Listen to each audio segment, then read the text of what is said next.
Bienvenue sur votre chaîne préférée Akhbar al-Blad de Hassan Atlemsan et bon début de week-end. Algérie, entre le Rachad et les services secrets, un jeu dangereux.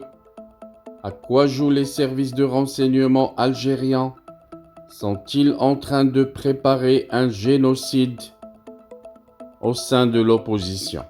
Dans un dossier hautement confidentiel, nous allons voir comment un ancien haut responsable du mouvement Rachad vient d'être réhabilité et récupéré par le régime algérien pour des raisons inconnues. Mais avant cela, je voudrais seulement vous rappeler que votre chaîne Akhbar al-Blad de Hassan Atlemsan a énormément besoin de votre soutien pour faire face à ces détracteurs et à ceux qui luttent pour la faire disparaître auprès de YouTube. Soutenez la chaîne en cliquant j'aime sur toutes les vidéos, en laissant des commentaires, mais surtout en vous abonnant et en vous adhérant à la chaîne. Si vous avez les petits moyens de vous adhérer avec 3 € par mois, n'hésitez pas à vous adhérer à la chaîne. Ça augmentera les chances de la chaîne de résister à ces détracteurs en Algérie, ceux du pouvoir dictateur militaire qui voudraient la voir disparaître.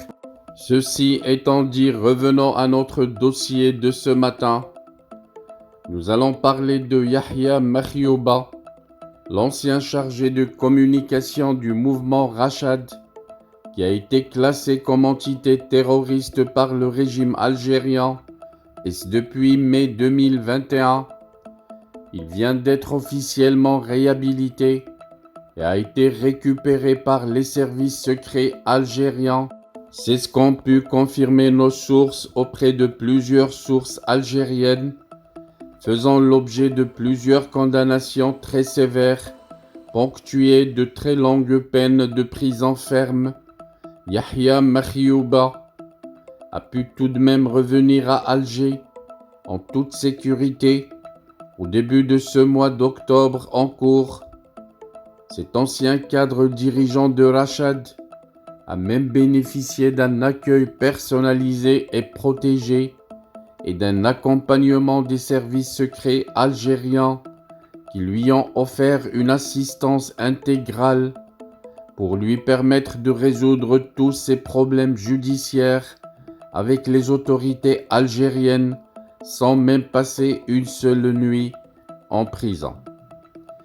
Yahya Makhioba a en réalité intégré un programme de réhabilitation qui avait été lancé et préparé par la cellule anti-subversion du renseignement extérieur algérien. Ce programme consiste à proposer des accords d'entente et de rémission aux activités exilées de l'opposition algérienne à l'étranger. Ces accords permettent ensuite de récupérer ces opposants qui reviennent à de meilleurs sentiments à l'égard du régime algérien en s'engageant à abandonner toute activité subversive pouvant torpiller les intérêts des hauts responsables du pouvoir aux commandes de l'Algérie en ce moment. Ce processus permet par la suite aux opposants exilés de revenir au pays et de retrouver leur famille, ainsi que de solutionner paisiblement l'ensemble de leurs dossiers judiciaires dans lesquels ils font l'objet de peines d'emprisonnement très lourdes. À signaler que Yahya Makhioba, comme de nombreux autres dirigeants du mouvement Rachad, une mouvance aux tendances islamistes et conservatrices, dont les fondateurs étaient d'anciens militants actifs du Front islamique du salut, le FIS, le tristement célèbre parti islamiste algérien, figurait sur la liste des 16 personnes qui ont été inscrites sur la liste nationale des organisations terroristes en vertu d'un arrêté publié au journal officiel algérien le jeudi 17 février 2022.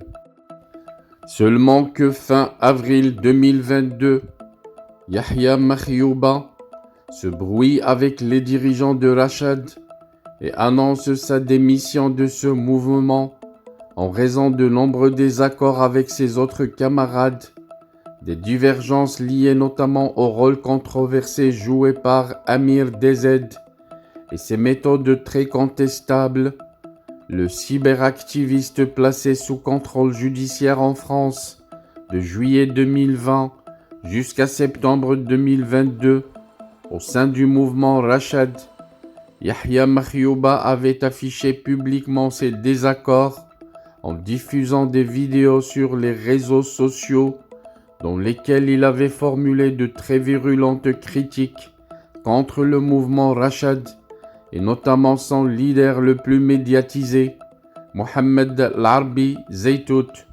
Et depuis cette controverse, Yahya Makhioba a amorcé un processus de rapprochement avec le régime algérien à travers les services secrets, un rapprochement qui a abouti en octobre 2023 à sa réhabilitation définitive.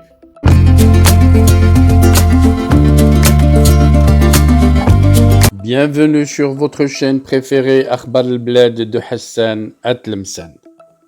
Avant de commencer, je voudrais vous informer que nous venons de créer sur Akhbar al-Bled deux chaînes annexes. La première dite Al-Jazair bi'Oyoun Maghribiyah, l'Algérie aux yeux des voisins, qu'on a créée pour sensibiliser le public arabisant, un public très large sur Akhbar al-Bled à qui on voudrait faire plaisir en abordant des sujets d'actualité avec la langue qu'ils comprennent. La deuxième chaîne dite Izli Amazir Morocco pour faire connaître la chanson Amazir, commune aux deux cultures, la culture marocaine et la culture algérienne. Je vous demande donc de vous abonner à ces deux chaînes et de les soutenir. La première traitera beaucoup de sujets en arabe sur l'Algérie, sur le Maghreb, et la deuxième qui diffusera des chansons, de très belles chansons amazir, la chanson amazir que nous aimons tous, y compris moi. Soutenez donc ces deux chaînes, écoutez-les et restez branchés sur Akhbar al-Bled de Hassan Atlemsan, la chaîne principale qui sera quotidienne. Les deux autres chaînes peut-être ne seront pas animées de la même cadence, mais vous y trouverez chacun, en ce qui le concerne, des sujets qui vous intéressent. Restez donc fidèles à Akhbar al-Bled de Hassan Atlemsan. N'oubliez pas de vous abonner à Algérie aux yeux des voisins, Al-Jazair bi'Oyoun Maghribiyah, mais aussi abonnez-vous à Izli Amazir Morocco. Nous y serons avec vous sur les trois chaînes, Inch'Allah.